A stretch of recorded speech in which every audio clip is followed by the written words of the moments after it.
So as a part of this sponsorship from Texas A&M AgriLife Extension and under the 4-H program, we conduct child protection training. So we're going to do the short version, and then we have to do a longer version. The longer version is required in order for us to maintain our certification with AgriLife Extension and to be eligible for the insurance that Camp Wild will have this year under this program. So anyway, so I'm going to do the short version first, then we'll take a quick break, and then we'll do the longer version. And this one is really focused on Camp Wild. Also, some of these things will be repeated in the two, okay? Just so you kind of know. If you'll hear it twice, but it's okay. So our goal is to provide an environment for youth to grow, learn, and have fun at Camp Wild. Here are some of the guidelines for interactions between volunteers and children. One-on-one interactions, there should be at least 2 adults present at all times with children. No adult should ever be alone with a camper in an isolated place. And in situations that require personal conferences, make sure the meeting is conducted in view of other staff or volunteers. Now, I will tell you, a lot of this child protection training is also protection for us as volunteers, okay? And if you have questions, you're more than welcome to ask as we go. Physical boundaries. No child or teenager should ever sit on the lap of staff or volunteers. There should be no frontal hugs. Please use the shoulder-to-shoulder hug. Okay, we always demonstrate that. Yes. It's just a good way to get a hug in. Kind of a tradition of shoulder-to-shoulder hug. Shoulder-to-shoulder hug, okay? So, okay, that's pretty explanatory. Roughhousing or hazing. Staff and volunteer will not wrestle, tickle, or in any way engage a child or teenager in an activity where the adult's hands might come in contact with the child's breast or genital area. No counselor or camper is to participate or initiate any hazing or initiation activity. Wear appropriate attire. Adults at all times should be dressed modestly. Thank goodness we have our wonderful Camp Wild t-shirts. Clothes should not be revealing, and equally important, staff volunteers should monitor the clothing worn by the children. Respect privacy. Adults must respect the privacy of campers in situations such as changing clothes. Only in an emergency situation should an adult enter an area where children are unclothed. Campers must also respect the privacy of adults, which I think y'all have that really set up well with the method that you have for kids going to the restroom. Communication.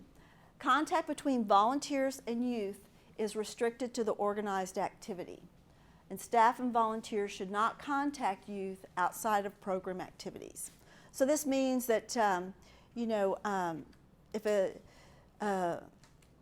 if you think one of the kids would be good to do something else with, it's inappropriate for you to contact them. Like your another child might enjoy hanging out with that kid. That's still inappropriate because this is an organized activity. Or if you think that this kid might be a good babysitter for, your child, that's still inappropriate for you to contact them outside of this activity. Controlling access to the children. Limit contact between the children and individuals not associated with the program while the youth are under your care. Conduct activities on spaces that are open and visible to multiple people. Ensure clear sight lines throughout activity spaces. If a child has told you he or she has been abused or you suspect abuse, ask only 4 questions. What happened? Who did this to you? When did this happen?